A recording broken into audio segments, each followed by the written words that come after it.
The hospitals say they're doing everything they can, but if the trends continue, the situation is dire. Right now, with what's going on with the community and the surge we're having and the lack of protection, that demand on us is breaking us. Medical experts in Blaine County, Idaho's COVID-19 hotspot back in March, say they're trying to keep up with a flood of new cases. Watching our disease rate click and climb steadily over the last month, reaching rates that we experienced within that pandemic wave back in March. St. Luke's Wood River says it's to the point where some days they aren't able to accept any new patients into their hospital at all. And in addition, that my closest transfer receiving facility in Magic Valley, our sister hospital there, is also on total divert.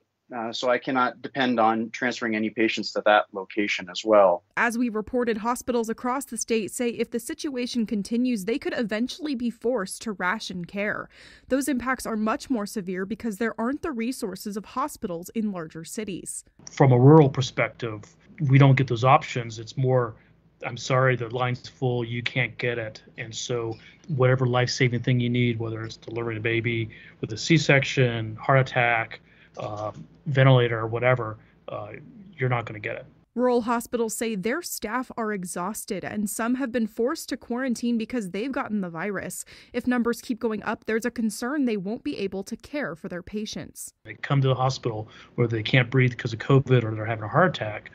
We may even not be able to take care of them because either our healthcare providers are sick because they got sick in the community or because the hospitals are filled with people. The hospitals want the community to do their part to prevent the spread. We cannot be good stewards of this problem, of this pandemic, and provide best care possible for our communities without our community's help. Vaccines are on the horizon, but they would still take several months to distribute. In the meantime, the hospitals are asking everyone to buckle down and follow the CDC guidelines for preventing the spread.